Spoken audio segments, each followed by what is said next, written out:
Nilalamig ang babae, nilagay niya ng kamay sa kumukulong tubig. Biglang namula ang kamay niya. Kahit na summer, nakakot pa siya. May 3 heater pa, saka lang siya nakaramdam ng init. Sa mainit na sabaw, sabi ng may-ari, pag maubos sa loob ng 5 minuto, libre na. Hindi na nagsalita at hinigop agad.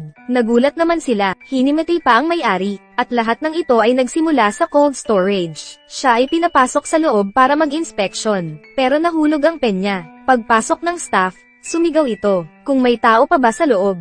Hindi narinig ang sagot kaya sinara niya ang pinto. Nang marinig ni Ajing, nasara na ang pinto, siya ay humingi ng tulong. Pero walang sumagot. Tumawag siya sa opisina, pero ang guard ay nasa labas at nakikipagkwentuhan. Unti-unting bumababa ang temperatura sa loob. Si Ajan ay sumiksik sa gilid at nanginginig. Pero hindi pa rin maari. Kaya sinubukan niyang buksan. Sinipa pa pero wala pa rin. Ngayon ay pagod na siya. Naglabas siya ng lighter. Umaasa na may makakaligtas sa kanya. Pero namatay din ang lighter niya. Si Ajing ay hinimatay na rin. Sa oras na ito, may isang aninong nakita. Buhay pa siya. Pagkagising niya, nasa ospital na. Nasa tabi ang mister at anak. Nang natuwa ang pamilya, si Ajing naman ay nag-iba. Hindi sinasadyang nahawakan niya ang grill. Napaso ang kanyang kamay. Nag-alala ang kasama pero sabi ni Ajing ay okay lang siya. Medyo nilalamig pa nga siya, kaya nagpatingin siya sa doktor. Sabi ng doktor, baka si Ajing ay nasa isang hypnosis. Ibig sabihin, ang kanyang utak ay hindi pa nakaka-recover mula sa lamig.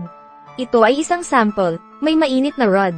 Tinakpan ng mga mata, pinahawak sa kanya ang normal na bakal. Akala niya siya ay napaso. Walang gamot sa estadong ito. Kailangan niya lang hintayin na magising ang utak. Pero isang malaking problema ang dala nito sa buhay niya. Kung niyayakap ng anak, nalalamigan. Ang kapeng binigay, malamig din daw. Pero umuusok pa nga, dinala siya ng mister kumain ng mainit na sabaw. At noodles. Kung maubos sa loob ng 5 minuto, libre na. Sabi ng iba ay mainit. Pero pagtikim niya, hindi naman nakakapaso. Agad niyang kinain. Napatingin ang iba, di pa nga umabot ng 2 minuto. Naubos na niya, kakaiba talaga siya. Nagulat ang may-ari, agad itong hinimitay. Napatingin sa kumukulong tubig. Nilagay niya ang mga kamay. Nilalamig kasi siya, hanggang sa mamula ang mga kamay. Saka lang siya nainitan. Sa 35 degrees na temperatura, siya ay naka-jacket pa. Lagi siyang nilalamig. Pati ang damit ay malamig. Dahan-dahan din siya sa paghihiwa. Pati ang yakap ng anak ay malamig. Nagalit na mana ng mister. Dapat magpatingin na siya. Saka umalis ang mag-ama. Nanlumo naman si Ajing. Buhay pa nga siya. Dumating siya sa taas. Gustong magpakamatay. Sa oras na ito, nakita niyang nasusunog ang kapitbahay.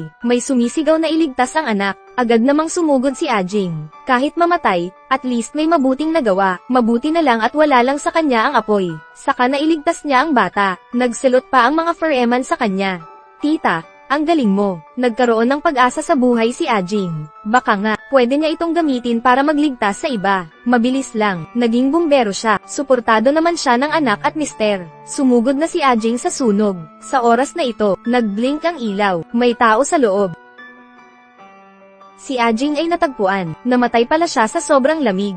Nakakalungkot pala nang nangyari. Bago mamatay ito pa ang nangyari sa kanya. Kahit nasayang, pero nagkatotoo naman ang panaginip. Dahil isang beses lang tayo mabubuhay. Pahalagahan natin ito. Mula sa videong ito, mas mahirap mabuhay kesa sa mamatay. Ang kamatayan ay isang iglap lang. Pero ang buhay ay kailangan ng tapang.